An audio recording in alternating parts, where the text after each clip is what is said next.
Hey guys, today's on schizophrenia and overgeneralization. Schizophrenia and overgeneralization. But before we get to this overgeneralization, this cognitive distortion, please allow my brief prelude. As you know, I've conveniently recorded it for our mutual comfort, our mutual convenience, and our mutual luxury. And hey, I've been around a few preludes in my years. I'm no spring chicken, and I'm okay with that. And this prelude is particularly luxurious, kind of like a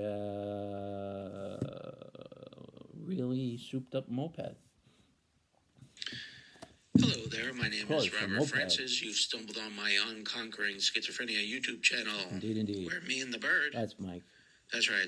We talk schizophrenia. Indeed. This is the cut of my jib right here for reasons of my medical confidentiality. It surely is. I'm a licensed clinical social worker times 15 years. That's a lot of gabbing and chatting. Way too much. I've been diagnosed with schizophrenia for a score 5 and 1. And that puts a little gray fleck in my beard. That's 26 years. Thank you for joining me on my channel. Now to topic.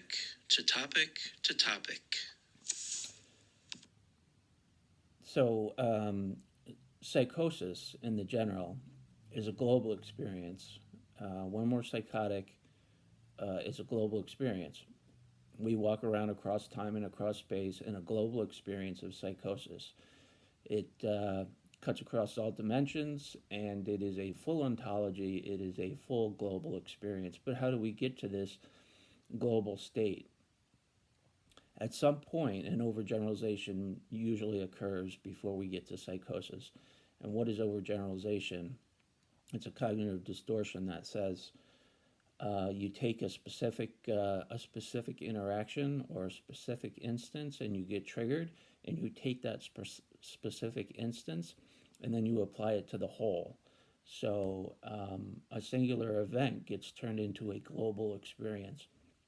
And that's how we get into a psychotic state. Is a specific trigger will occur, and then we apply that specific to a global, and then we're in a global ontology, a global experience of psychosis. So at some point, usually when we're in a psychotic state, we have overgeneralized an experience, and psychosis therefore becomes a general experience, generalized. So try not to let a specific interaction or specific trigger globalize into a persistent psychosis. So that's a little ditty on overgeneralization. It's a really important one because I even overgeneralize at times, and a specific instance will trigger me to look at things in a global sense, and then I have to say, hey, Robert, knock it off.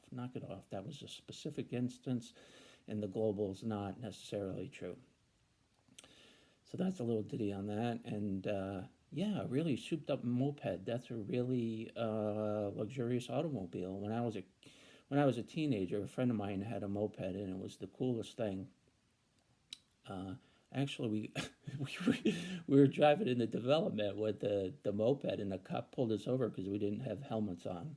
But thankfully, he let me go, and thankfully, we didn't take a spill and land on my head. All right, guys. Hope you're doing okay. Consider buying a moped. They're really luxurious and get good mileage, too. All right. Thanks for joining me. We'll see you next time.